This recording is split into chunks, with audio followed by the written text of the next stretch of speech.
Paul Butler. Welcome to the Grind Diaries podcast. You're always told, I was always told that I had a short life expectancy. I think if you're told you've got a certain expiry date, you sort of want to live life to the fullest. You know, I was never fearful of dying young or anything like that. And I did everything wrong. You know, you take advice from people out there, but they don't have cystic fibrosis. So I was coughing up blood and all this sort of stuff just from street running, taking 30, 40 tablets a day, you know, having nebulized antibiotics to make sure that I was doing things properly. And now I get the amazing opportunity to help people go through similar circumstances of wanting to change their lives, whether it be through mental health or physical health. When I was 2 years old, the doctors didn't know what was wrong with me and they gave me 2 weeks to live. They tested me for CF, found out that I had it, and they sort of said to my parents, look, there's good news and bad news, we could save his life, but it's very unlikely he'll live into his 20s and he'll never father children. Now I'm 44 and I've got a 17-year-old girl. Thanks for having me. No worries. How you been? I've been good. Yeah, really good. Look at it. Obviously excited to be here. This is really, really cool. Yeah, it's quite interesting. So we came to meet through social media, as tends to be the case these days. Everyone does these days. Kind of followed your story a little bit. And I mean, for me, the reason I wanted to reach out to you was just because of your kind of positivity. And we'll go into this in a lot more detail, but obviously living with cystic fibrosis and being in the fitness world and, you know, all of that kind of stuff doesn't tend to kind of go hand in hand too much. Yeah. So, really interested to kind of dig into that and, uncover some of the, some of the story there. Yeah, it's cool. Can you just give us a little bit of an introduction to who you are and kind of what it is you're looking to achieve? Well, yeah, I'm a coach. I'm a personal trainer. I've been a coach now for 15 years. But funny enough, I haven't always been into health and fitness. It's only probably, my daughter is 17. So that was when I literally turned over a new leaf. I was the sort of person that lived life to the fullest as best I could, obviously living with CF. So obviously you're always told, I was always told that I had a short life expectancy. Right. And, you know, I was always out drinking and doing everything to the best of my ability, but I never really looked after myself, you know, and I think there was a big turning point in my life when my daughter was born, when I was never fearful of dying young or anything like that. But only when I saw her, I was actually fearful that I wasn't going to be there for her. And that was when I started being on this transition of me actually sorting myself out and actually trying to be as healthy as I possibly could. So that was when I started running, you know, and I did everything wrong. You know, you take advice from people out there and you know, but they don't have cystic fibrosis. So for me, I went through so many bad things. You know, I was coughing up blood and all this sort of stuff just from street running and stuff like this. You know, it didn't do me any favors. And then I went on this massive transition where I would read everything I needed to read about getting fit and healthy, but I had to tie it in with my own health, taking 30, 40 tablets a day, you know, having nebulized antibiotics to make sure that I was doing things properly, you know. And that was where my transformation came in personally. And then from there, I became a PT, became a coach, and now I get the amazing opportunity to help people go through similar circumstances of wanting to change their lives, whether it be through mental health or physical health. Amazing. And do it in the right manner, you know? Yeah, that's really cool. So, I mean, so I'm interested. Can you tell us a little bit more about cystic fibrosis? I think it's a term that we hear a lot of. Yeah. But actually, so many people actually know about it too much. So everyone, I think when they hear about it, they know it as being a lung disease, but there's a lot more to it than that. I think, you know, it's predominantly people would die from lung failure because we've got, basically, if you imagine our inner organs basically are dehydrated. So you've got protein, we've all got protein that allows sodium to flow through our bodies better. So you can basically stay hydrated on the inside. With CF patients, it doesn't work. So we really struggle with having our organs hydrated. So you've got hairs on your lungs and your nose, and it allows mucus to move up and down your body through hydration. With CF, it doesn't work and it stays stagnant. So what happens is we have a build-up of mucus that basically eats away at your lungs, and we have to try and shift it on a daily basis.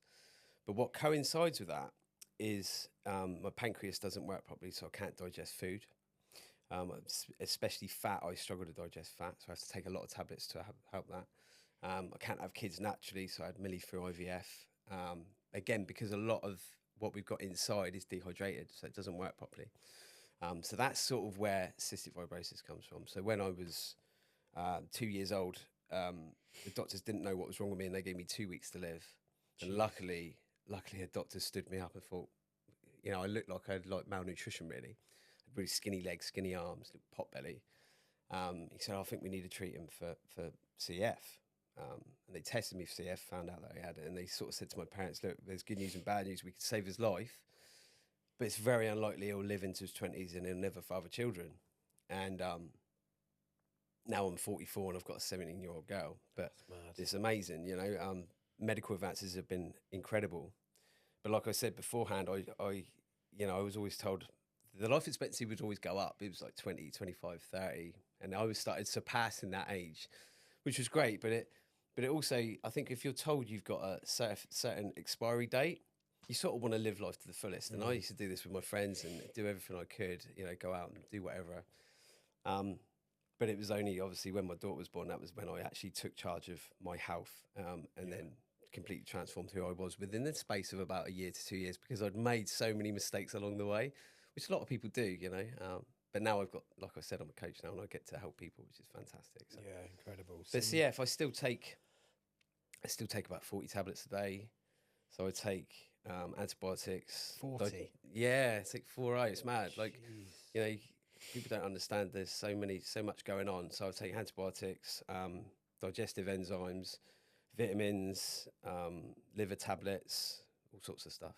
Yeah, just to help me thrive and survive. So I suppose you're used to that now, though, because I'm guessing that's something you've done. Yeah.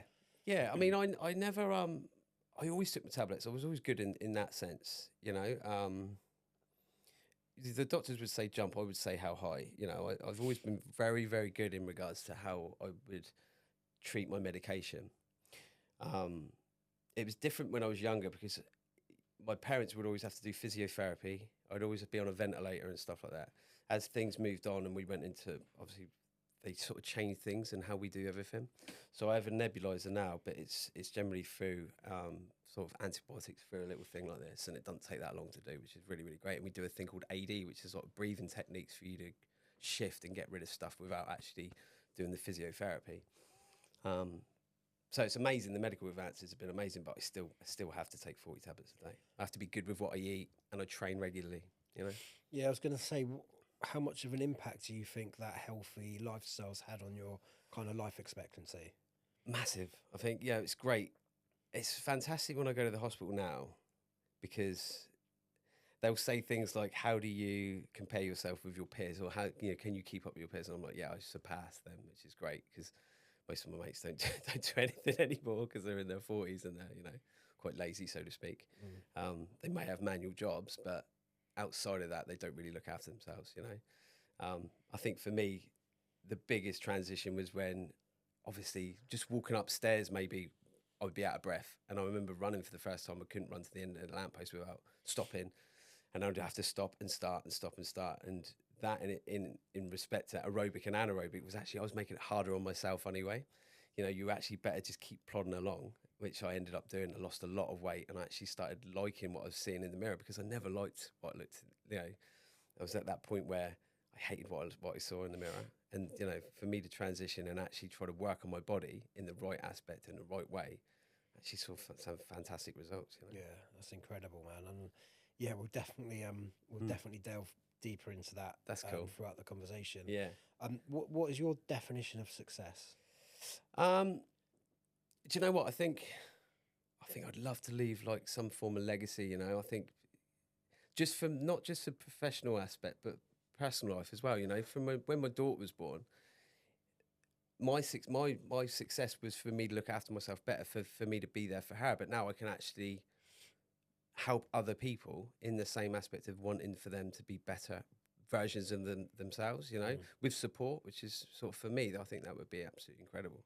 And, you know, trying to inspire other people that perhaps don't look at health and fitness in the way in which they should do. You know, I think a lot of people have health scares and then they'll do something about it. And then they may resent health and fitness because of that, because, oh, well, I've got to do this, or I've got to do a run, or I've got to do that. But ultimately, for your mental and physical health, I think if you look into the mirror and like what you start to see, it's amazing for your confidence, you know, and that will improve everything, every part of your life, because you'll be better at everything, and also you'll look better for it. Yeah. Yeah, I find it interesting actually, because I guess you've started off your journey like being told that, you know, your life expectancy is low. Yeah. So you've kind of lived for the moment. Yeah, you know. absolutely. Yeah, well You know, said. you've kind of basically, yeah, you don't want to miss out on anything. You want to make sure you're making the most of your time. Yeah. And then I guess your daughter's born, and then you start to think about your health a little bit more and longevity. Yeah. And I find it quite interesting because, like, without the CF, Yeah, do you go on that health journey in the first place? exactly. And then because of the health journey, Yeah, you've prolonged your, absolutely. you know, you've prolonged your So life. they come in tangent together. Like, the fact of the matter is, I don't think I'd be a coach if it wasn't for my CF. So it's actually made me a better coach because of it. You know, the obstacles, you know, the challenges that I faced, it's made me a better coach for it. You know, being overweight, being underweight, you know, because my weight would fluctuate so much. If I was in hospital, I'd lose so much weight so quickly. It was really, really bad. But again, you know, those obstacles have made me who I am. So I wouldn't change anything. I wouldn't, you know, I don't regret having any sort of problem in the past with CF. It's made me who I am and a better coach for it, I believe, you know. Yeah, it's really, yeah, it's really interesting. I can't quite, obviously, you know, I can't put myself in that position because I've never been in that position, but I can totally like imagine, you know, how it must have felt in both of those scenarios. So scenario one of you just being like, oh man, I'm not going to live very long. I'm going to go and live my life. I'm going to make sure that I make the most of it. Yeah. To then scenario two, shit, I've got a child to take care of now. I need to I need to really look after myself. Be there for it, yeah. So it's like, you know, it's like really interesting. And I guess many people have been in a similar situation on a much, much lower scale. Yeah. Obviously, you know, you've got life riding on it, whereas everybody else hasn't really got, you know, they're probably going through the same thought process, but there's, you know, there's less pressure on it. So, I mean, there's no greater motivation to a certain extent than being told you're going to die young, you know, and you've got a daughter to look after. Like you said, that motivation is, I'm quite lucky in that sense. I think for myself, when I have clients, I always say that motivation's a hard one to start off with because they need discipline first and foremost and accountability, and that will help build motivation.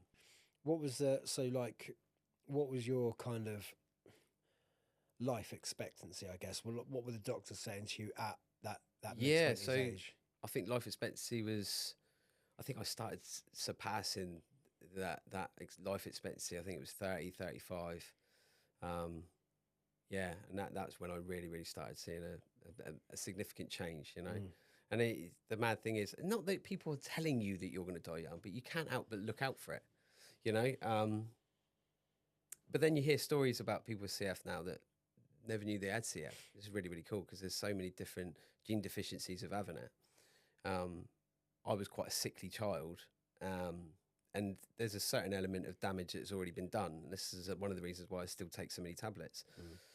But it doesn't stop me from trying to be as healthy as I possibly can, even now, and I'm in mid-40s, you know? Yeah. Which is quite cool. Yeah, that is cool. So you're kind of mid-20s, you're kind of starting out on this journey. Yeah. You're thinking, okay, doctors have said, you know, 30, 35. Yeah. Did you believe that?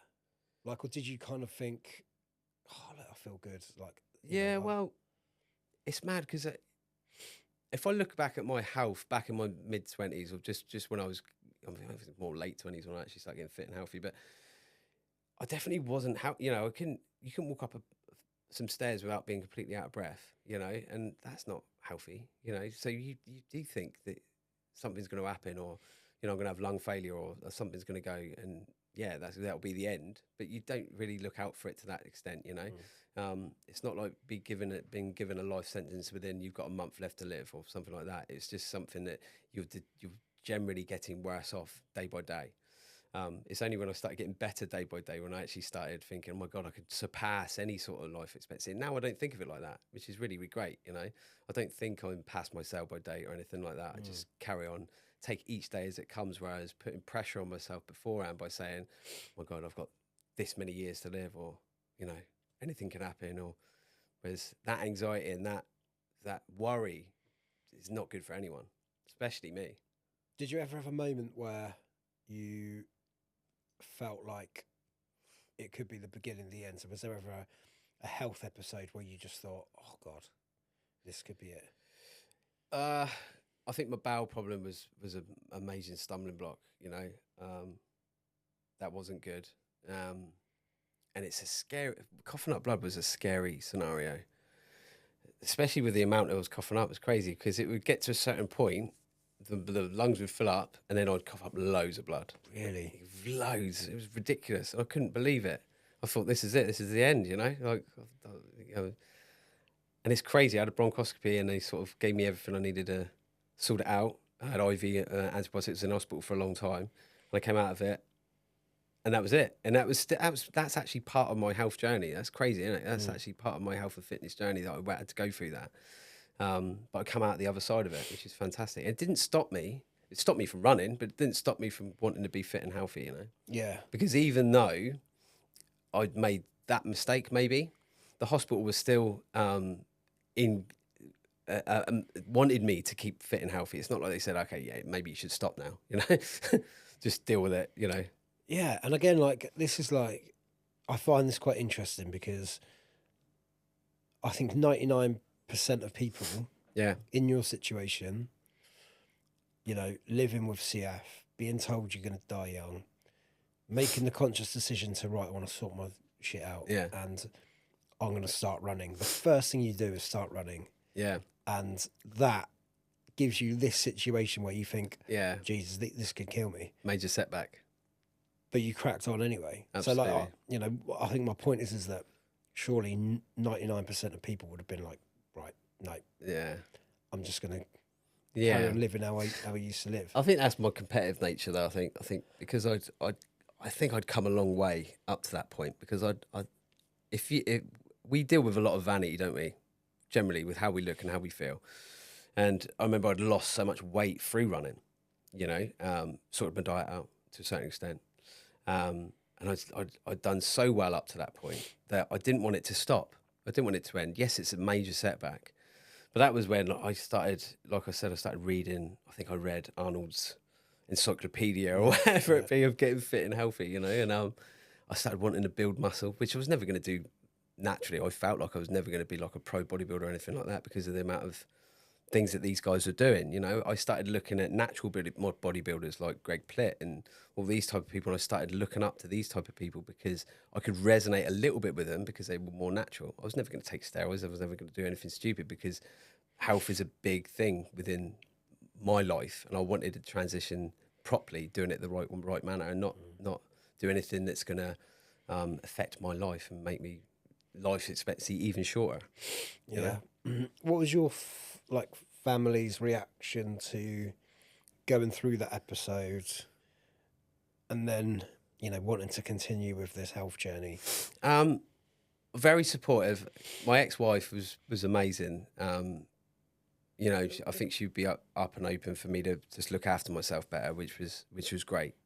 It is a bit of a scary point, but also it's not just the running, it's the cystic fibrosis. So you automatically think that, because I've had to deal with taking tablets and having all these, nebulized antibiotics and taking tablets and doing my physiotherapy and all that type of jazz, it's just part of that journey, That journey in itself is difficult on its own, but obviously that paired with me trying to get fit and healthy and doing the running and doing whatever it be, I think they had to support me with it, and I always felt like I had the backing from my family for me to try and go through that transition. Don't think everyone was actually worried that it would have a negative effect on my life, because cystic fibrosis was quite bad anyway. Do you know what I mean? If people are doing stupid stuff and taking stupid things for them to look good, then it's a different case scenario, because that you can understand why people would be worried in that scenario, and it's out there a lot at the moment, unfortunately. So then moving into a world where you're looking to build muscle, I'm guessing your diet changed slightly. Yeah.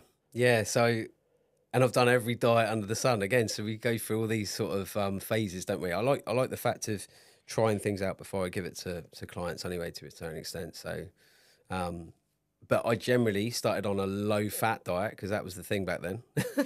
So I was eating more protein. I didn't really have supplements back then, because I think if you go back about 17, 18 years ago, there's a little bit of, like I'd be worried that I'd be taking something I shouldn't be doing, like even if it was a protein shake, I wouldn't have that. Now I have protein shakes, it's fine. But there was a little bit of maybe a misconception that creatine was bad or whatever it be, So I just took my tablets, kept myself on a high protein diet and low fat diet. And that's how I lost weight initially. And then basically kept the protein high for me to build muscle. And that's how I got into sort of bodybuilding and started doing competitions and stuff like that. Yeah. I raised money for CF actually. We did 2 bodybuilding shows we did 3 bodybuilding shows in Southampton that we organised and raised money for CF, which was really, really cool. Yeah, amazing. Yeah, it's good. So then, how do you, I guess, like, there's a lot of misinformation and there's a lot of conflicting information on the web, especially with regards to like nutrition and, what's good for you and what's not good for you. It's like, it's like a minefield. So with your condition, did that help or did it hinder? Like, were you looking at things thinking, well, I can't go down that route because that's going to make me worse, or was it like even more of a minefield? I like learning about it, to be fair. So yeah, it was a little bit of a minefield because we generally struggle to digest saturated fat. So I had to stay on a low fat diet to a certain extent. Ironically, I take a bit of a wonder drug now, and I have to have fat with it. So I have to actually eat fat. So I have eggs or some cheese or oil or some nuts or whatever it be, for me to have with this tablet. But back then, I'd have to look heavily at my nutrition.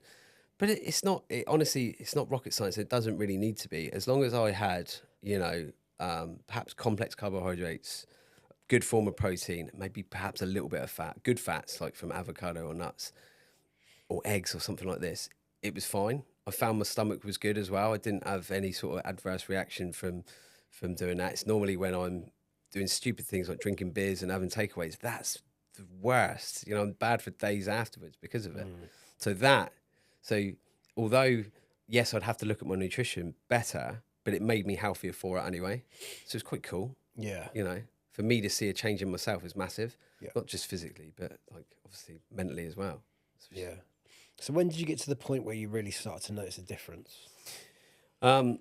Initially, obviously losing all the weight through running and dieting and probably just not eating enough food. Lost a lot of weight. So I think I lost about 3 or 4 stone. And I was probably a little bit underweight. So when the glass was empty, that was when I started trying to build muscle. More lean tissue than anything else. I wanted to look more athletic than big. Never wanted to look big, to be fair. I was quite lucky, really, because I was never going to get big. But yeah, when I started basically, just looking a little bit, I never, ever thought in a million years I'd have a 6-pack, just it was never a thing because I always had a big pot belly, with skinny arms, skinny legs. And then all of a sudden, working out as best I could, I could start seeing some definition. And then before I knew it, I was doing like bodybuilding competitions and stuff like this. It was really cool. That's crazy. Yeah. So where does the kind of motivation come from then? Like, we talk about motivation a lot, and I think what I actually mean is, how did you stay consistent? Because I think that's probably everybody's biggest problem. So, when you're, kind of in this and you're looking and you're trying to work out, how did you stay consistent? I think first and foremost, I was so disciplined with being alive. So like I said, my motivation is a lot different than a lot of other people out there. I mean, that's not really the case anymore. It's more a case of staying consistent with what I do. And that allows me to motivate myself because it's hard to stay motivated. Even when, we go through like seasons, like obviously we're going into the winter months, we want to eat more. Coming into December, we just want to enjoy ourselves and stuff like this. And then January 1st hits and oh my God, everyone needs to sort it out. But staying consistent throughout the year is the absolute key. As long as you're doing something, and it doesn't mean you have to train every day. I mean, that's ridiculous. A lot of people feel like they have to go in all or nothing to see quick results. And unfortunately, those quick results are just going to be unsustainable anyway, because they're going to go back to normal afterwards. And that's why people and how people yo-yo diet or yo-yo results. They'll go back and forth, and never actually see results. And I just kept myself, basically I was going through stages and stages and getting better, and phases, different phases in which I was getting better, fitter, stronger, healthier. So how do you kind of find that balance of like, going into December, right? Naturally, people are going to eat differently, Of course. potentially drink more because Yeah. there's more stuff going on. You know, more gatherings. You know, crisps and Everything. impulse. Yeah, Every house quality you go street. into, mince pies, Yeah. chocolates. What's your kind of strategy for December? Like, how do you stay? So when you know you got plans, you know, I'd get my guys to bank calories a lot of the time, or bank, you know, just basically eat a little less in the times in which you're not partying or not doing things with your family, friends and family. If you know you got things and you got it in the diary, say you got something on Saturday or it be Christmas Day or whatever it be, just eat less when you're prior to those days, and you can actually just enjoy yourself and not have to worry about it too much. You know, I think the worry about things can actually cause you to eat more as well a lot of the time, which is not great. You know, so yeah, I give my guys targets, whether it be calories, macros, whatever it be, but as long as they've got a balance within it. So, and it's all to do with that. You know, we talk about balance, but your body will always reach an equilibrium when it reaches a certain weight anyway. If you want to lose weight, you're going to need to eat less ultimately. And in doing so, it still means that you can enjoy yourself. That's what makes it sustainable. If you had chicken, broccoli, brown rice 5 times a day, you'd lose the will to live. You know, but if you had something that's more sustainable, Monday to Friday, eat a little less with the intention of you going out on Saturday and having a few drinks and having a few laughs, doesn't matter. You know, you still get results from it. How do you? So, I think the biggest thing that knocks me personally out of consistency, and I think there'll be a lot of people like me, which is why I'm asking the question. So you work hard. 3-4 weeks of really doing well, like really putting those, you know, getting those calories in the bank. You go out on a Saturday night, and you know we're kind of knocking on the door of mid-40s now. Yeah. You don't just wake up on the Sunday feeling great and going down the gym and eating better. Never. So how do you kind of like, you know, what's the Next step? Recovery.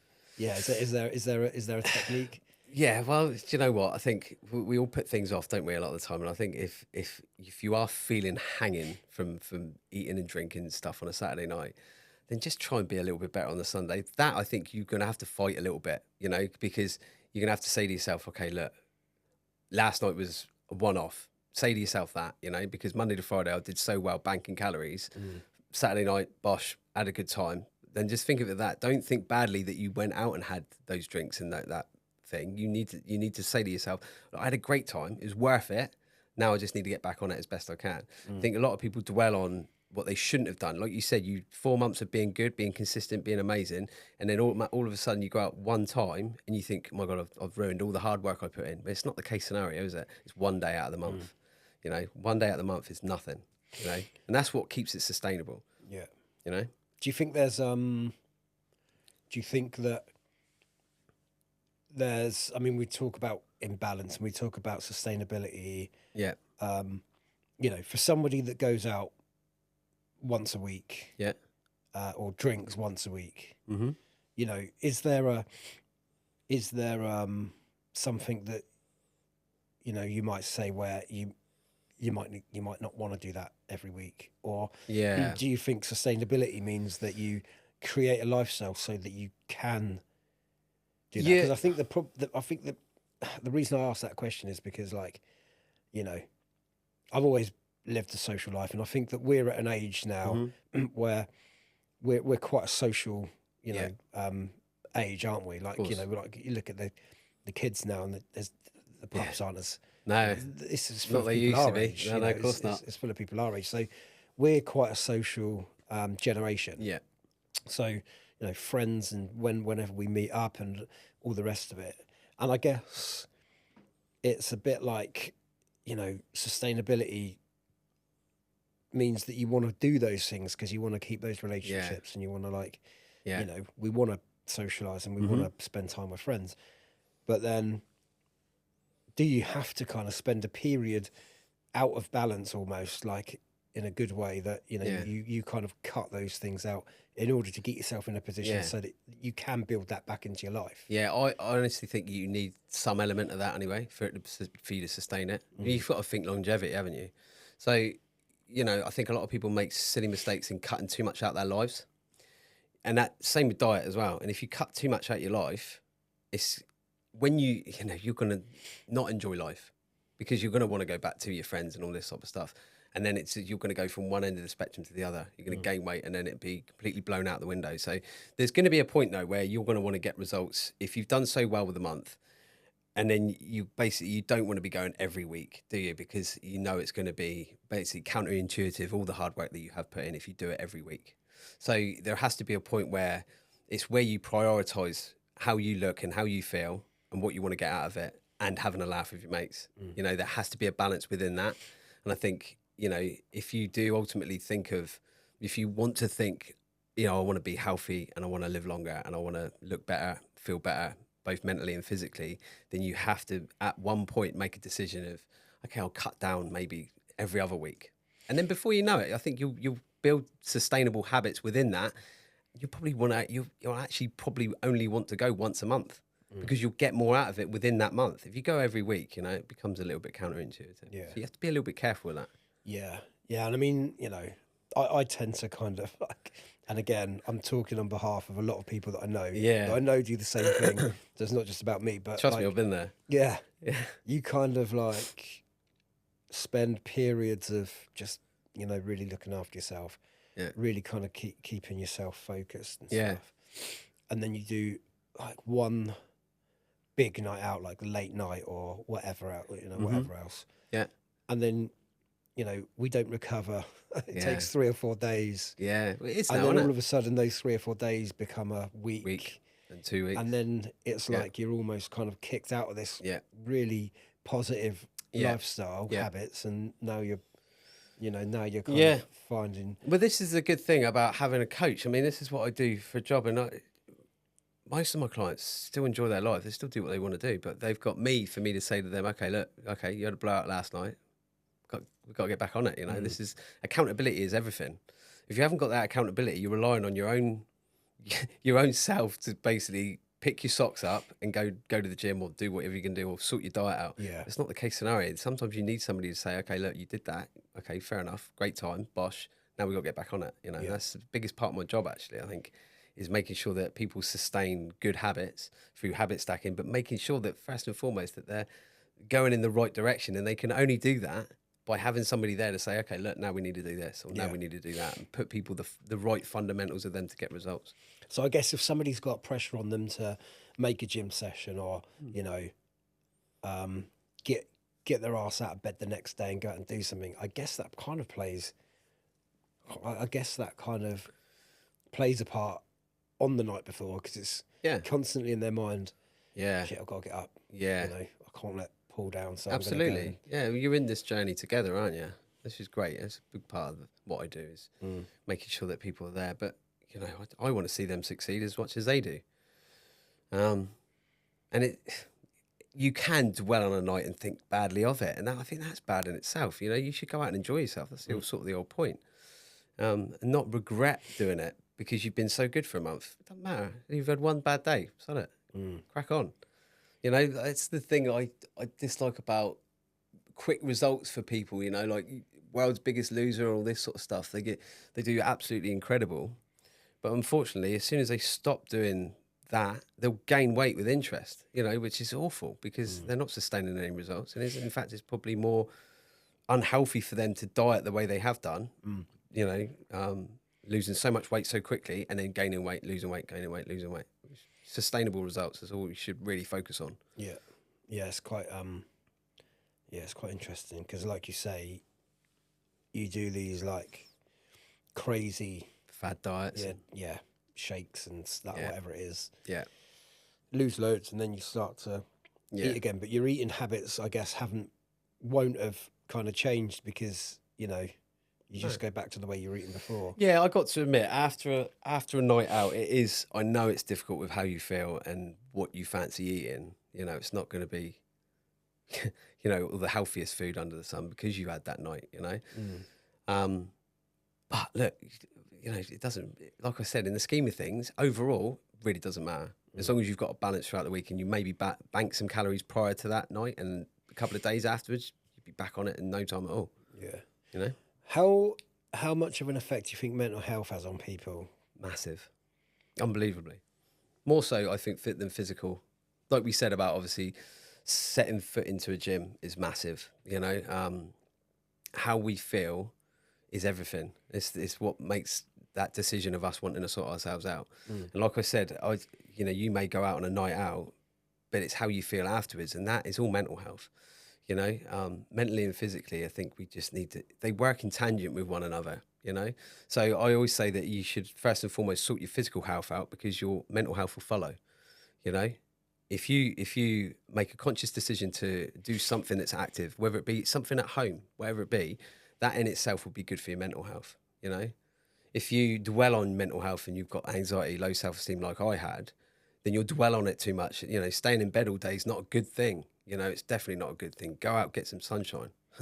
Maybe not now, but Yeah. do you know what I mean? But I think physical first and foremost, and then the mental health will follow. So how did you find that transition then, going from somebody that was like, you know, living life to the max, out drinking a lot? I guess you mentioned that like there were anxiety issues and whatever. Yeah. What was your kind of general mental health like back then? Not great. Yeah, not. It's only really been good now. You know, I mean, the past 15 years of me sorting my physical health out because I hated what I saw in the mirror. You know, and if you think about it, if I was drinking, that in itself, for days afterwards, if I've got cystic fibrosis, it was not good on my lungs anyway, so it was making me feel even worse. So mentally, I wasn't in a great place. I was never happy, not really happy. You know, people say I was trying to live life to the fullest, but you know, really, I was living a bit of a lie, really, because inside, at home, I was in a bad way. Outside, I'd be the life of a party, or try to be. But it wasn't who I am. You know, this is more so once you sort your physical health out, like I said, now I'm on a great path and I'm very conscious of how I feel, both mentally and physically. So it's a massive part of my life and making sure that clients are in the same sort of scenario. You know, mental health is absolutely critical, you know, with how they feel, but more so like what they're doing within their life to make them feel better, you know, and that could be binge eating. It could be something that's actually degenerative, something bad for their health, not good for them, you know. So this is where I have to talk highly on what they do within their life on a daily basis, look at what they do, and then try to incorporate something that resonates with what we've got going on within health and fitness. So it could be if you brush your teeth every day and you know you brush your teeth, do something that's active afterwards, maybe I don't know, 2 10 squats, whatever it be, something that's perhaps active, and that's what habit stacking is. And then, you know, we are, as a nation, we love something sweet after our main meal. But again, that's not the best of things to do, is it? So you could perhaps have an apple or something, you know, again, that resonates with what we want to do with health and fitness, and that'll make you feel better ultimately in the long term. So what was your, you know, I guess, you know, out drinking a lot, not looking after yourself too much. you Yeah. know, CF in the back of your mind. Yeah. Lots of medication being taken every day, which I guess is a constant reminder of the fact that you've got this condition. Yeah. You know, anxiety starts to kick in. How did you find going through that transition? I mean, obviously you had the motivation of your Yeah. daughter, which isn't huge, Massive. but I'm guessing it wasn't just a light switch. I'm guessing it wasn't just a switch. No. I'm guessing there was a period of time where, Yeah. I think seeing my daughter there was definitely a light switch because, like I said, I was never fearful. I didn't have mental health issues where I was fearful that I was going to die. Very lucky in that aspect because, you know, if you think, you know, you've got this degenerative disease, you should ultimately have some element of fear. But it's only when I saw her that I thought, oh my God, now I'm actually worried. You know, that was a massive light switch. why do you think you didn't have a fear of dying? What do you think that was? I think because you're always told it, you know, you always take medication, you always go through life as best you can. But at one point you are going to, you know, something bad's going to happen, you're going to die, you know? Because to me, I think that's an absolute superpower. Yeah. Yeah. Because so many decisions people make are because of a complete fear of, Yeah. you know. Like I said, it's such a shame, really, because it takes a health scare for a lot of people to get into health and fitness or look after themselves better. And that's such a shame in a sense. I wish that I'd done it sooner. You know, I wish I'd actually was more fearful when I was younger, because I probably would have looked after myself better in my early 20s and my, you know, when I was at school and stuff like this. I did anything to get out of PE and games just because I couldn't compete with anyone. I did everything I could. I'd never wanted to do it. But like I said, my biggest, I think, epiphany was when I could compete with myself. That in itself is incredible. That's a superpower in itself, because when you start seeing yourself getting better, fitter, stronger, healthier, that is unbelievable. That is motivation. How long did that take you? I would say about a year to 2 years. Really? Yeah, properly. I had a year where I'd lost so much weight, which was great in its sense, because I started looking a lot better than what I had done previously, being overweight. That's good. But I think when I started getting into weights and stuff like that, and realising that I could burn calories for longer by lifting weights and doing compound movements, and actually enjoying going to the gym and doing things that were active, which I never thought nobody ever actually thinks they're actually going to enjoy doing something physically active. It's how you feel afterwards. It makes you feel euphoric. It feels like you've actually accomplished something. Yeah. You know, it makes you stronger for it. Yeah. I think we were talking about it just before we came in, about how often you can wake up in the morning and just feel like I can't be bothered. Yeah. Really don't want to do it. Really can't. Really would just love to stay in bed all Yeah. day. But then fast forward 2 hours, once you've got through that, got yourself in the car, got yourself to the gym, got yourself through a workout, you're like a different person. Absolutely. I say to people, actually, if you are having a wobble, because I have days like that. I still have days like that. You know, nobody's perfect. Oh, my God, like, you know, I might go out and have some drinks with my mates. God forbid, you know.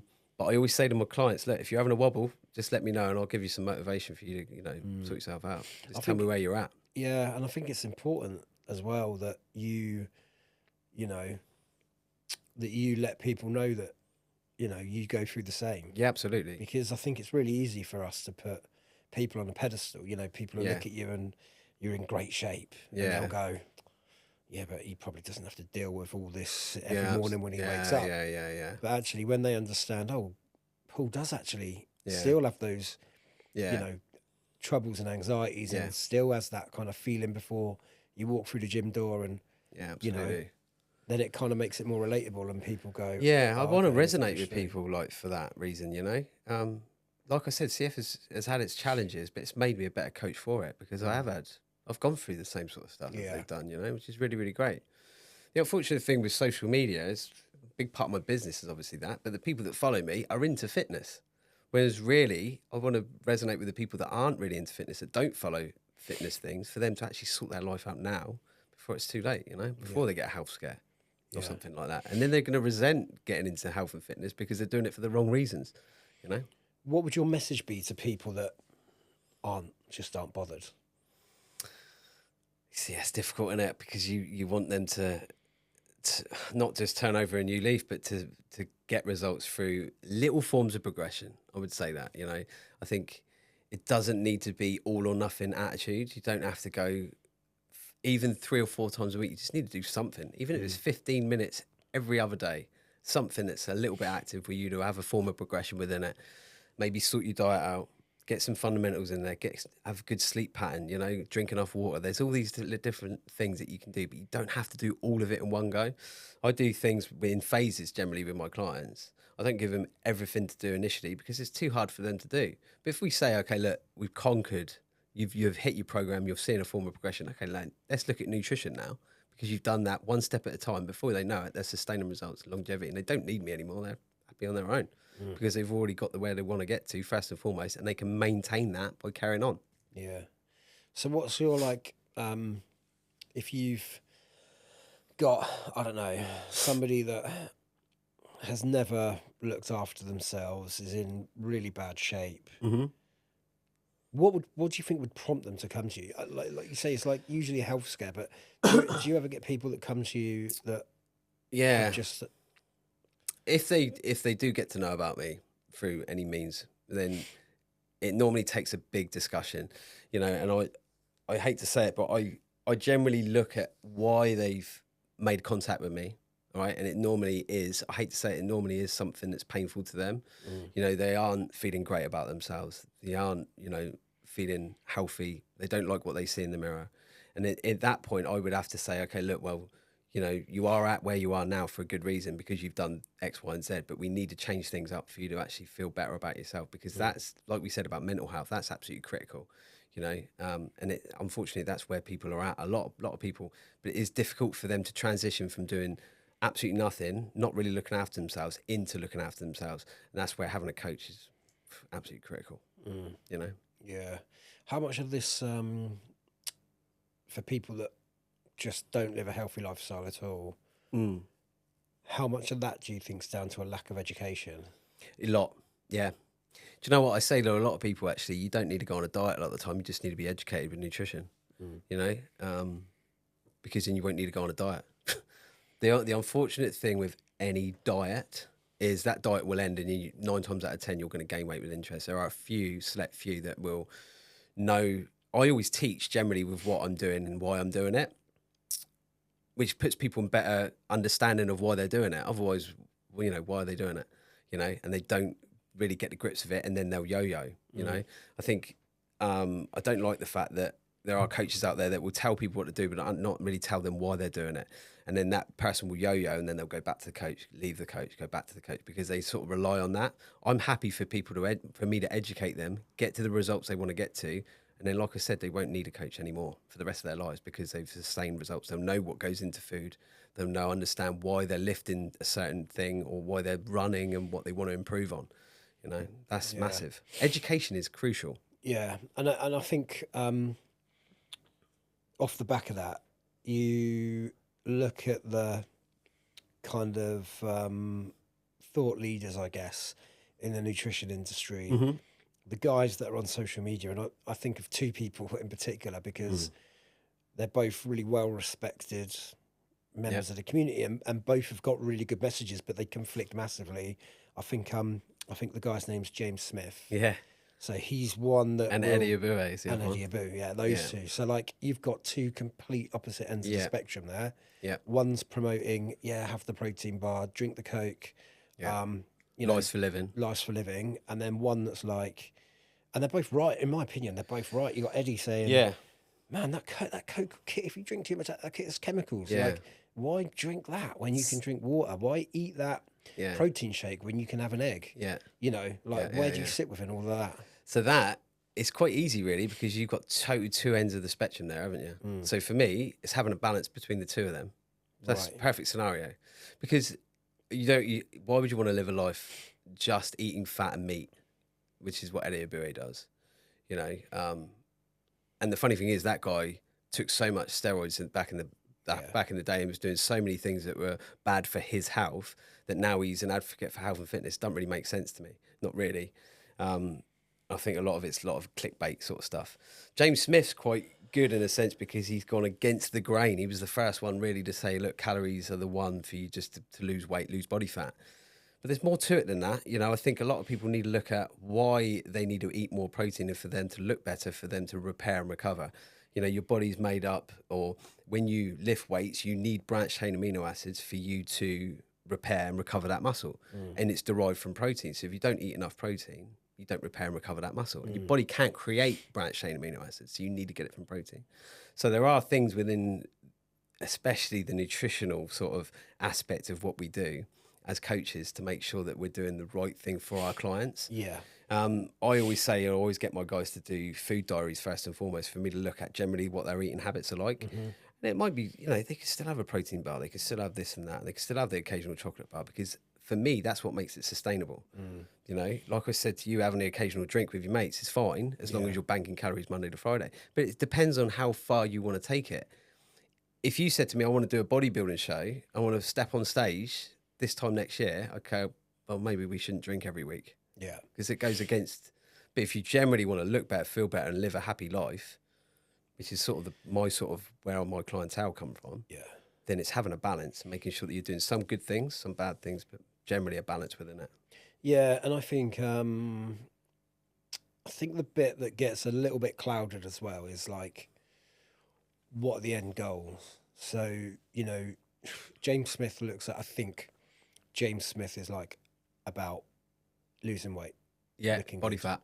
Whereas I get the feeling Eddie is more about being more healthy internally, Yeah, you know, having, yeah. you know, a good general overall health. Overall And health. I think those two messages get a little bit mixed because you know, like I totally see Eddie's point. Yeah, Like I yeah, yeah, totally see it because having a protein bar with a million chemicals in, yeah, and yeah. this can't be good This for is you. shit. Can't, What he yeah, says, isn't it? yeah, this is shit. But you know, Yeah, it is shit. yeah, Energy drinks are shit. yeah, We all drink and eat them, but yeah, they are shit. yeah, So yeah, like, yeah, you know, so like overall like supreme yeah, health, you know, maybe not to the extremes that yeah, Eddie goes to, but eating non-processed food, like single ingredient yeah, food, yeah, yeah, yeah. has got to be Yeah. better for you than not. No, But then I think, absolutely. what James Smith is saying is like, you don't have to, you know, you Yeah. don't have to live No, like a you don't have to like be a so strict caveman. and rigid with it. And you got to You can understand that still do it. I see a dietitian regularly. Even now, I go to the hospital every 3 months. They look at my food diary. They know exactly what I eat, and they don't look at and pick it apart by saying you shouldn't be having this and you shouldn't be having that. No. You know, as long as I've got a balance within my food, Yeah. and I've got a good balance of micronutrients, so what you generally get from vegetables and fruit, particularly minerals from vegetables and vitamins from fruit. As long as I've got a good balance with that and having enough protein, make me laughing. You know, have the occasional treat, by all means, but don't go to the extent of not eating and then having loads of calorie dense food just to hit your macros or just to hit your calories, because it goes against, you know, like you said, we have to find a balance. Eddie's sort of right to a certain extent, but who's really got it in him to have that sort of diet? It takes a lot, and especially if you're going from literally that all or nothing attitude, that's where it becomes a little bit counterintuitive. Because are you going to be able to sustain eating just meat and fat for the rest of your life? Because it becomes a little bit counterintuitive. You're not going to be going out with your mates like we talked about earlier. You know, you're not going to be having fun with the friends and family. You're not going to be going out for meals because you're not going to say, just give me steak and eggs. It's not going to be the case. No. How I think the other thing that I struggle a little bit with is like the food industry as a whole. Like, and people that, you know, live on the breadline. So like you've got this nasty concoction of, you know, not having enough money to buy really good quality food, and the education that's pumped out to us by the food industries that are wanting us to buy their shitty food. It's awful, yeah. So the first like- thing you walk into a supermarket, the first thing you'll see on offer is just junk, you know, and you could go to town on that. Yeah. And just be, And things that they promote as health foods, like, you know, and it's like, yeah, is it really? Yeah, Like, yeah. how can you promote that as a health food? yeah, You yeah, know, yeah. like There's a lot of that. you know, these high what they call it, like high protein ready meals. Yeah. It's still a ready meal, isn't it? It's just a ready meal, but they you know, they've You'd just be better cooking it. chucked a bit of chicken in there. Absolutely. You know. Yeah. So that is something that I kind of struggle with, and the fact that there's just sugar in everything. Yeah. I mean, I try to eat a lower carb diet just because that's the way it works for me. Like, it works better for me to not eat as many carbs. And you know, the tricky thing about that is like finding something to eat when you're out and about, and you know, you need a quick fix. You go into a supermarket and pick up the Eggs. cooked chicken. Oh, yeah. I was thinking, Oh, yeah. Just cooked chicken. and Yeah. it's like covered in brown sugar. Yeah, You- yeah, you- yeah. You know, yeah. you're like, Can't win, can you? honestly, like, sugar's in everything. So again, like, that's got to be a tricky part of the nutrition. I mean, that goes back to milk. You know, like they basically, you know, your full fat milk was generally the best milk you could eat or drink. Sorry. And the mad thing is, red milk, they just take the fat out and they put sugar in it. Yeah. So it's nuts, you know. So you know, you but- can't win either way. But we're taught, Yeah. oh, skimmed milk's a healthier milk. Yeah. So obviously, fat is 9 calories per gram, so it's quite a lot. And protein and carbs is 4. So generally, you'd be eating less calories within it.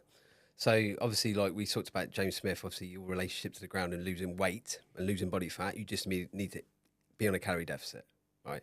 But like we said, there's more to it than that. You know, carb. You said you're on a low carb diet. Now, low carb diet generally it's a little bit misleading, and this is like what people don't tell you about a low carb diet is that your body will hold on to water with carbohydrates, sort of the point. So you'll be on a low carb diet, you'll lose loads of weight, but you'll lose a lot of water weight, and you'll not really realise it.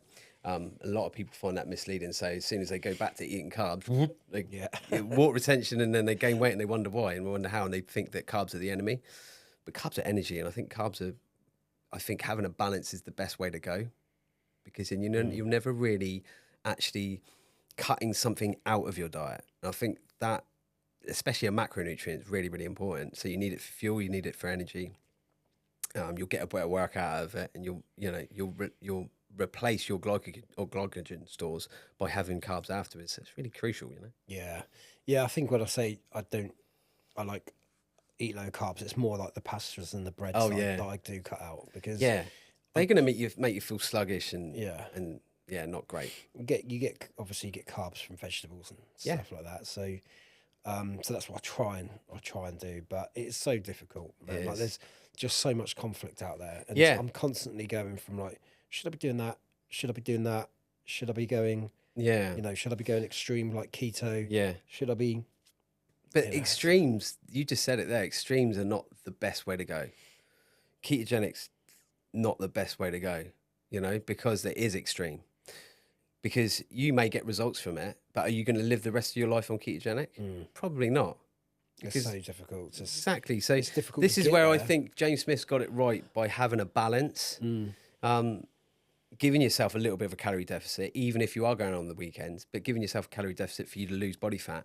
But like, I don't like the fact that it's all about losing body fat and not about building muscle or building lean tissue and, you know, being as strong as you can, which is so crucial as you get older in life, later in life. It's being stronger. It's not having the endurance and stamina, which everyone used to think it was all about aerobic energy and doing long runs and all this type of jazz. It's more about being stronger when you're older, you know, which is really crucial. Yeah, definitely. I think, like I say, there's just so much mixed information there. It would be good just for there to be like, right, you know, have this. Here it is. Like this is how you do it. You know, this is how you kind of get. I mean, I do carb cycling diets. I do all sorts of stuff but I only give it to that individual if it suits their needs. Everything I do is specific for their goals, you know. Everyone's different with how they approach food. Everyone's different with how they approach the gym, even if they don't go to the gym.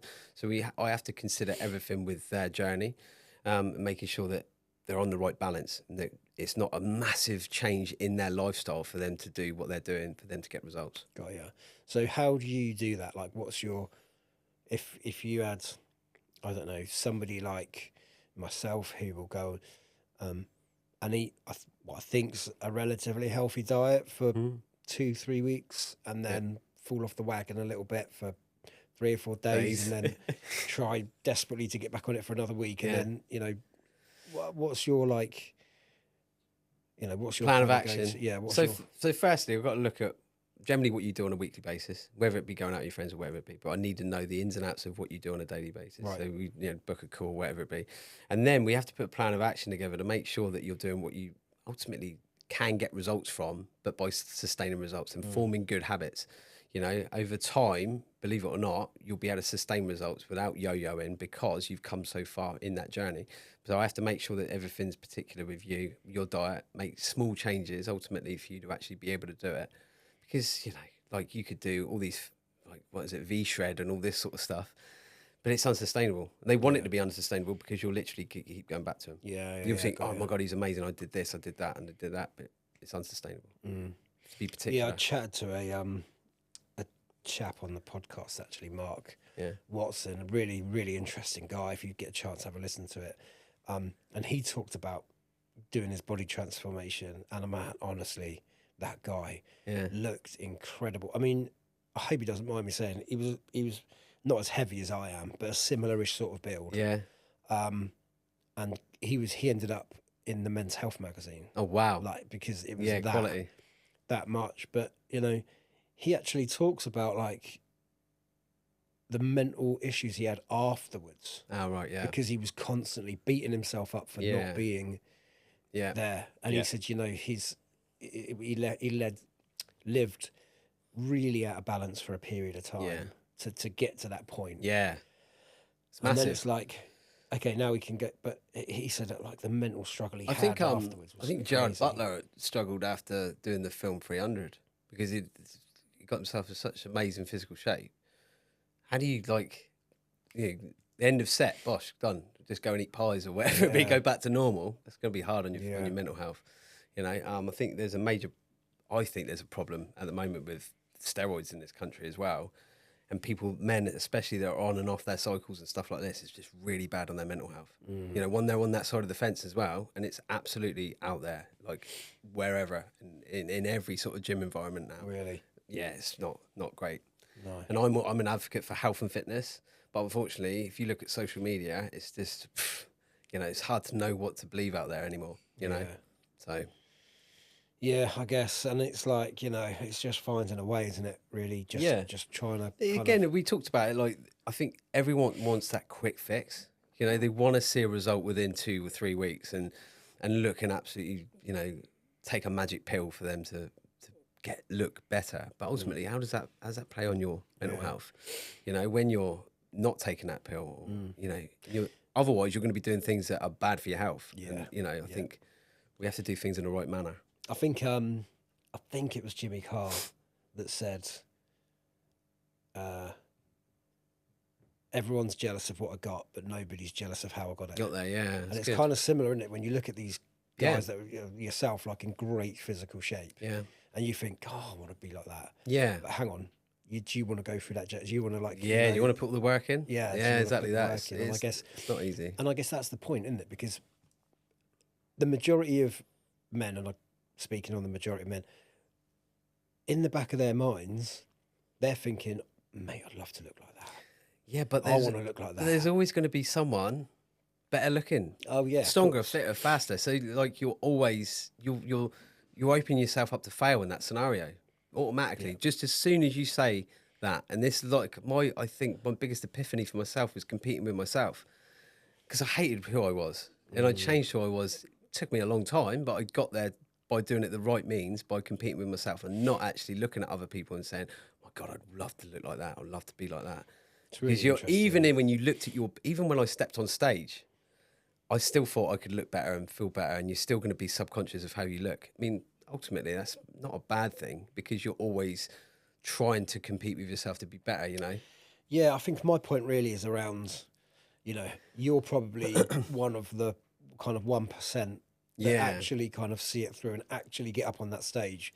Whereas people like me would probably spend 3 weeks like, oh, I'm really going for it. Yeah. And then going out for a few beers, thinking, I ain't never getting like that. Do that. And then completely falling off the wagon. Absolutely. So like you go, there's the goal. Oh, I'm not going to do it. Bugger it. Yeah. You know, and I think that's probably the majority of the people. But what have we got to look at? We've got social media to look at. Yeah. You know, we're chucked with all these pictures of like, I mean, it's hard to know what's to believe now as well with AI, you know, like it's just the way the world's going, it's nuts. I guess, like, you know, having goals that are attainable, that aren't 2 years down the line, or even like 6 months, like month one, where do I actually want to be after a month? Yeah. So I always do that with people anyway. I always make sure that they've got, you know, short-term really goals, because we talked about motivation earlier, and I think people need to start seeing results straight away. And the good thing is with obviously getting your nutrition under belt, doing some form of exercise, whether it be at home or at the gym, you're going to see results, you know, and you'll feel better for it anyway. Or mentally, I think more so than anything else, you know. And then when you start seeing that transition in yourself, that helps build motivation. Before you know it, you'll sustain results. But again, some people, it's an easy win, you know, it's quite a quick transition. Some people a little bit longer because they need a little bit of more support. Yeah. But that's the best thing about my job, you know, love it. Yeah. So what's your, like, you know, going through your journey, right, going from like, you know, beers, not really looking after yourself, you know, doing that kind of thing, to going on this health journey, you know, all whilst living with cystic fibrosis, you know, knowing that motivation in the back of your mind of, I've got to do this to keep outliving my life expectancy. So what would your message be to people that don't have that, don't have that kind of concern at the back of their minds? What would how do you? Do you know what? I think a lot of the time you have to understand that life's too short a lot of the time. I think, even for them, I'm astonished that I'm 44 years old, but for other people to actually start looking at themselves a little bit more objectively, not just looking in the mirror, but more a case of how do they feel on a daily basis? Like you said about waking up on a morning, not wanting to get up, and that is not good. And I think that in itself should be enough motivation for you to do something about it. And I hate the thought of people struggling and both mentally and physically. But I think more the mental aspect of it is struggling on a daily basis, but then not actually doing anything about it. Yeah. And then expecting a change in what? There's not going to be much change within their life unless they do something about it. Yeah. What are the doctors saying to you now in terms of like life expectancy? Good. Yeah, good. They always have to bring up, would I have a lung transplant if it come about? But then they also say under their breath, I probably wouldn't need one, which is cool. So yeah, my lungs are good. My lung capacity is probably up to about 90%, which is banging. Jeez. But then there are other things, there's like, I'm always concerned about my liver. My pancreas is not great. There's little things inside that you don't really know until they crop up. And, it's one of those things with cystic fibrosis, unfortunately. But the good thing is I'm well looked after. I do look after myself first and foremost, but I'm well looked after. My hospital have been brilliant. There's a bit of a national shortage with one of my pills that I take that help me digest food. Actually, not national, it's worldwide shortage of it called Creon. But the hospital have been really supportive, even so much so that they're doing like a new study for a new drug that hopefully they can try and, get it out for people as well. So I'm going to maybe look at doing that with them. So yeah, it's good. So then in terms of like, your kind of life expectancy from here, you're thinking actually you can just live a normal life? I don't put a number on it now. That's it. I just think I'm going to live a normal life. I've got a beautiful girlfriend now. I've been with her for 8 years. We live with a boy, and I still see my daughter regularly. So it's great. Life is great for myself. So I wouldn't benefit at all from me worrying about, like I used to, ironically, about not living long enough or, giving myself a time limit. I live for each day. I think people put too much pressure on themselves a lot of the time. And that's where people don't sustain, again, like we talked about, they don't sustain results because they make too many changes too soon, and I live for each day. I'm quite proud of how far I've come as well with it. It's incredible. It really is incredible. Thanks. Like, I don't know.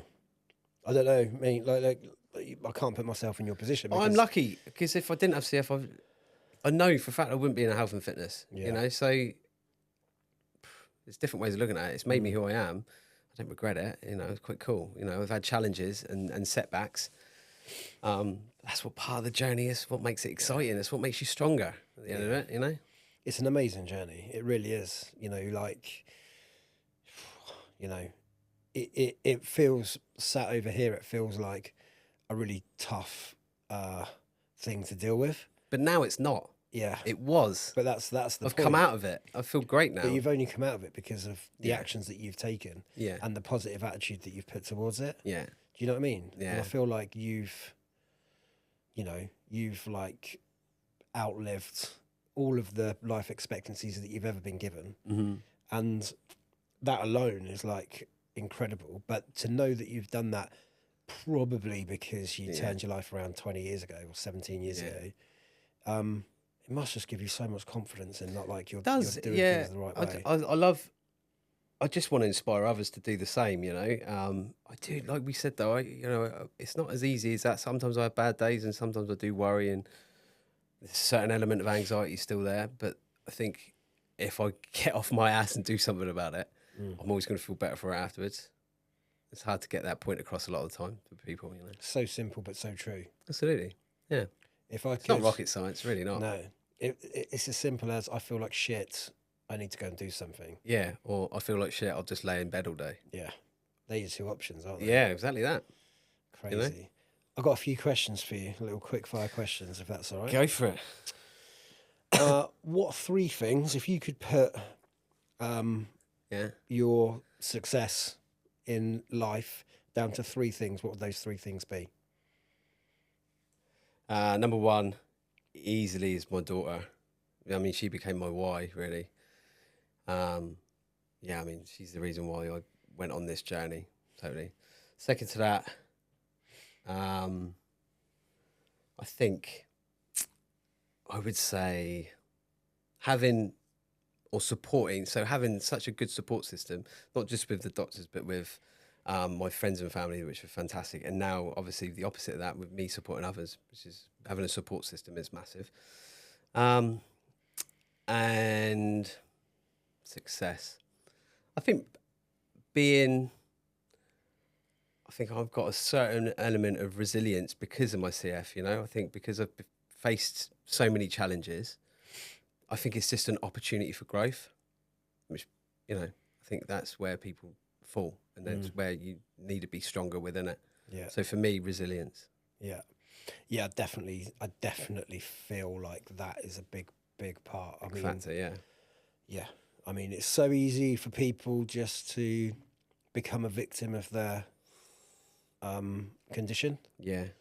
And I feel like you're a real advocate for reasons why that shouldn't be the case. Yeah. With any condition. Yeah, that's it. You've kind of like, it feels like, you've kind of stared this thing in the face and gone, Yeah.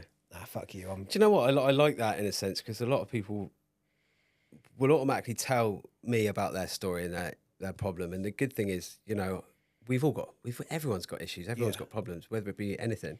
I'm not amazing, but what I can say is, we can overcome it. We can do this, and we will do this together, for you to overcome it. I don't really take a lot of excuses a lot of the time. If you did go out without the lads last night, come on, let's get back on it. The thing is, it's just one of those things. Yeah. There's always obstacles. There's always hurdles. It's not as linear as what people think. People think they're just going to get from A to B and it'd be easy. It's not. It's not as easy as that. And I guess from your perspective as well, like, it seems ridiculous that I might wake up in the morning and for no apparent reason feel like I don't want to face the world. Yeah. When you're getting up in the morning knowing I've got to take 40 tablets, back in the days where the doctors were telling you you're not going to live, you got all that weighing on your mind, yet you've still got up and cracked on. You know what I mean? And it's like, I guess from people that are working with you, they must be thinking, I haven't really got an excuse. I've got to it's quite good position for me to be in, though. Yeah, because I can put on that a little bit. Yeah, and I would as well. Because it's totally right. Yeah. You didn't get up because of what? Yeah. Okay. Oh right. Yeah. Yeah. All right. Yeah. And I totally get the daughter piece as well. I mean, that's like having kids myself. It's like massive. It's a weird one, isn't it? Because the feeling of responsibility is so overwhelming, but it's such a positive thing because it really pushes you to be a better person. She's amazing as well. She's super clever, and I'm super proud of her. She's getting into the gym and all this sort of stuff, which is really cool. Amazing. Yeah. So yeah, it's great. Just started college, which is fantastic. Amazing. If you could change anything, what would you change and why?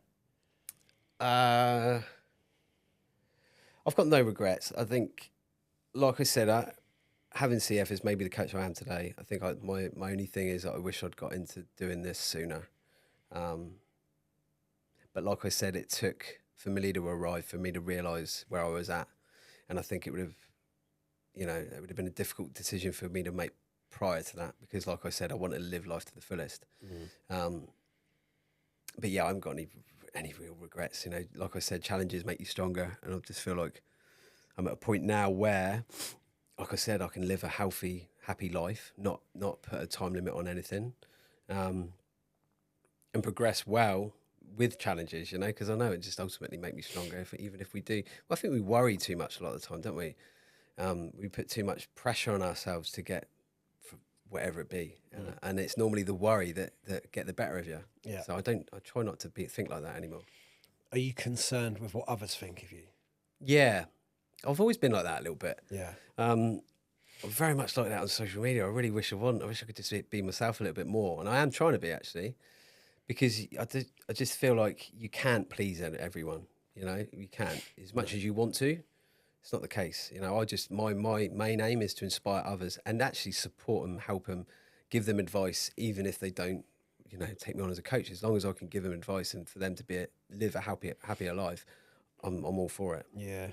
Yeah, I think there's something to be said about it, isn't there? Because I think we're all the same to a degree. I think, you know, people that say that they really don't care what others think, I don't know, like, there's got to be something there. But, you know, on the flip side, by thinking that in that way, you may act differently to who you really are. Yeah, I think there's a real power to being true to yourself. See, I'm definitely trying to be more myself online, especially with how I come across. You know, it's making sure that I don't talk about my story a lot. Actually, I would rather just give people advice, real short advice for them to feel better about themselves. You know, but like you said, it is difficult because we automatically go into autopilot where we think, oh my God, is somebody going to take that the wrong way, or you know, and maybe, you know, I've got to start thinking a little bit more that on the greater aspect of my audience, they're going to get something from it. If there's one or two that don't like it, maybe they could unfollow or whatever it be, you know? Exactly. The reality of the situation is, like you said, you're not going to please everyone. No. Stuff that you put out, people are going to think you're a dick.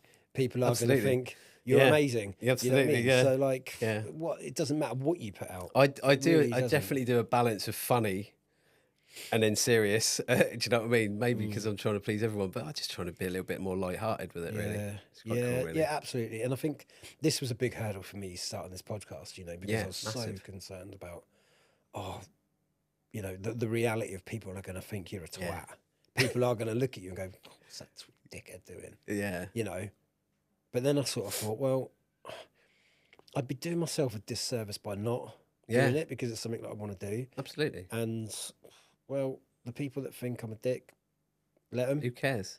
And the people that are going to support me, great, you know. Absolutely. So it's like, you know, it's a real but I definitely appreciate how difficult that is. Yeah. Because that's a real difficult. I don't actually like talking about myself either, like that. You know, like we've done it a lot today, and it's been quite difficult for me to do, really, because it sort of highlights a part of my life that is like a bit of a bubble now for me, because I've been on this health journey, and it's one of the biggest parts of my life now. You know, I can't imagine not doing it. I'd be actually worried if I couldn't. This is actually worries me now. If I got sick and I ended up back in hospital, it would really worry me, you know, because it is such a massive part of my life. Yeah. You know? Well, yeah, I mean, if it's any consolation, I think that, you know, you should talk about it more. Yeah. Because I think you're a real advocate for not only people with CF, like people that have got problems, whether it's mental, physical, and, you know, being in a position where you've got a fucking good excuse not to do nothing. Right? You've got a really good excuse to be like, well, I can't go to the gym. I've got CF. Yeah. But you haven't. You know what I mean? And like, there's so many different things that people can have and reasons that people don't want to do stuff. And you know, I think you're a good advocate for people that. I think it's taking responsibility a lot of the time. You know, I've got so many responsibilities in my life now. Being self-employed is massive. You know, I've got to go out there and help people and support people, which I absolutely love. But there's a lot of responsibility there. And I think if you look at yourself objectively, take responsibility, you know, do something that's, you know, going to improve your life. Yeah. It's so true. It's so true. Be looking in the mirror and just being like, you know, giving yourself a true reflection and being honest with yourself. Like, I think it's a shame sometimes, because a lot of people look at themselves in the mirror and they've got to the point where they say, enough's enough. And it shouldn't really be the case scenario. Look at how you feel on a daily basis, I think, a lot of the time. Yeah, that'll maybe spur you in the right direction by not liking what you see. But why does it take for you to get to that point? You know? Yeah, it's a real eye-opener, isn't it? What's next for you? So obviously I basically run a company, Peak Physique. I PT people in Southampton, but my online coaching is doing really, really well. So I'm bringing in new people. And in the new year, I'm hopefully going to bring in coaches that are similar to myself, that have been through some form of transition or massive transformation in themselves, to support more people out there. So that's what I'm looking for in the new year. Cool. So you'll be growing your team, basically. Absolutely, yeah. Yeah. Trying to help more people. More people, yeah, absolutely. Make them realise, you know. Yeah. Amazing. Where can people get hold of you if they want to? So social media, you can search for Pauls Peak Physique. That's always been my handle, even when I was managing gyms and stuff like this. But that's basically it. If you go on, I've got 2 websites at the moment running. So Pauls Peak Physique .uk will help you book a call with me. You can actually get in touch with me, and I can help you and support you in any way you need, really. Cool. All right. Mate, it's been amazing having you on. Thanks very much. Yeah, I learned an awful lot about you. Obviously, didn't really know you that well before. No, of course not. But yeah, I think this is going to be really powerful. I think it's going to be a real eye opener for some people that are kind of that's great. Thinking about going on a health journey. Yeah. Not taking those first steps. Like I said just a minute ago, I think you're a real advocate for, taking action regardless of the excuse that you've got. I hate to say the word excuse, but tends to be though, doesn't it? People create. I mean, I do it. Create excuses why I can't do stuff. And I think that you're an advocate of people taking action and just kind of really just going for it and making things happen. So cool. Yeah, I really appreciate you coming on. Thanks for having me. No worries. Cheers. Thanks.